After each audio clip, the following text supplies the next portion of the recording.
Hi, meteorologist Tony Petrarca in the Pinpoint 12 Forecast Center. You've clicked on the Weather Now link on this Thursday evening, August 19th, the 30-year anniversary of last hurricane to strike southern New England, Hurricane Bob. And here we are watching a system in the Atlantic very closely, HENRI, which has the potential to not only become a hurricane, but the likelihood of some impacts here in southeastern New England. We will get to that, obviously, in just a second. In the meantime, we're looking at New Bedford under mostly cloudy, humid conditions. Do expect a little fog. The humidity is just so high right now. But the threat tracker now through Friday and even Saturday, low-level green. So there's nothing stormy or high impact during that time period. And it's during this relatively quiet time period that you want to stay tuned to further forecasts as to how this potential hurricane risk may play out in the Sunday, early Monday time frame. Let's set things up. Satellite and radar composite, and this moisture that came through today, actually remnants from what was once Tropical Storm Fred. We had a couple of showers to our north and west, but not much going on.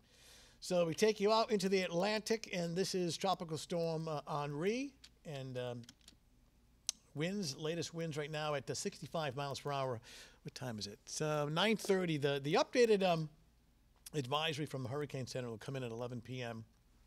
It has winds of 65 miles per hour. So even though that wind speed has come down a smidge, it was 70.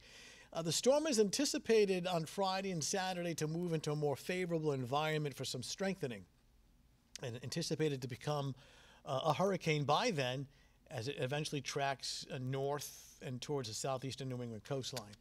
So when we take a look at the forecast track, and this is the latest from the National Hurricane Center, a lot of information on here, so let's kind of dissect this.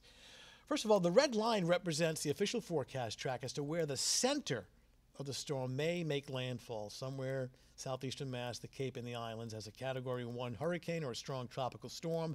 Here's the position Sunday afternoon. Here's the position as a tropical storm Monday, 2 o'clock.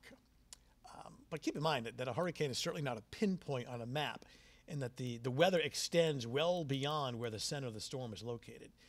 This gray area right in here is the cone of uncertainty. And so, in other words, while the official forecast track is this red line, what this indicates is that the track could be as far west as Hartford and Long Island, New York, to as far east as well out to sea. So there's a lot of wiggle room either to the left or to the right, to the west or to the east, as far as where the storm track ends up. And obviously the storm track, the exact storm track, makes all the difference in the world. So we're getting real close. We'll do a little Hurricane 101. Right now, based on what we're looking at, feel as though, there's going to be a landfall somewhere as far east as Cape Cod and Nantucket to as far west as eastern Long Island. So we're thinking somewhere in here. If I had to really nail it down, I'm kind of favoring this area in red, New Bedford, the Cape, the islands, southeastern Mass, and here for a landfall. So let's just assume that this will in fact be the landfall location on Sunday, keeping in mind that the wind blows counterclockwise around a hurricane, and this in turn will dictate, well, obviously the wind direction. So in a track of that position in that location, you get this onshore wind on this side of the storm and an offshore wind on the back side of the storm. So where the storm tracks determines the wind direction and the wind speed. This would pile up water towards the Cape and eastern Massachusetts, whereas this offshore flow, you wouldn't have as much as what we call a storm surge. So one reason why storm track, the exact track, is so important. And usually the windiest part of the storm is the right-hand side. The rainiest part of the storm is the backhand side. So, yep, the exact track makes all the difference. In the meantime, what's the potential for tropical storm force winds? In other words, winds sustained, not in gusts, but actually continually blowing at 40 miles per hour or higher. And you see these probabilities. The colors represent probabilities from 10% to 100%. Look at the Cape and the islands, closing in on 80 to 90% probability of tropical storm force winds at least 40 miles per hour.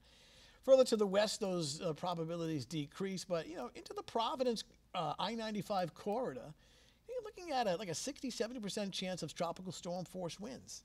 And obviously, if the storm is stronger, it tracks closer, then the chances for what we call hurricane force winds, meaning winds higher than 74 miles per hour, would be on the increase. Obviously, with hurricanes over the ocean, big waves, and these wave heights will be building. We have forecast models that can predict wave heights, and you see these building seas offshore.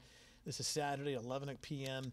and into Sunday. And quite simply, it's this wave energy that'll be propagating towards the coastline. So big surf, dangerous rip currents, potential for some storm surge and some coastal flooding.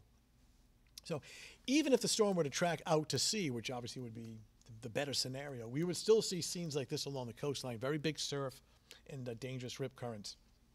And that's likely Saturday, Sunday, and probably into Monday as well.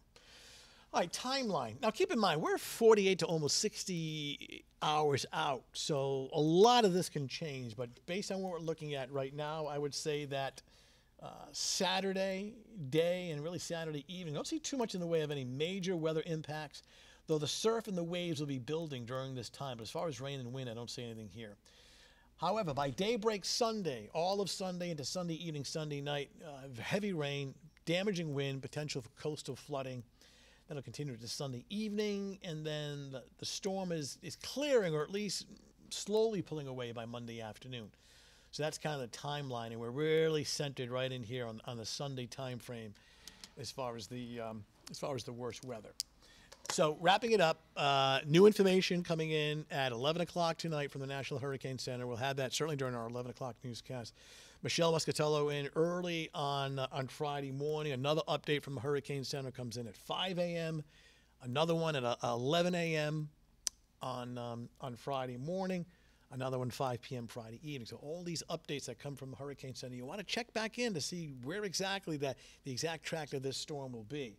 And the perfect scenario would be one that's further offshore. But right now, a lot of our computer models have been kind of uncomfortably, and with some concern, clustering somewhere near southeastern Massachusetts. So the chances of a high-impact storm continue to increase for our neck of the woods, and why you want to stay tuned to further forecasts. All right, that's your latest Weather Now update. Thanks for logging in. We'll talk to you soon.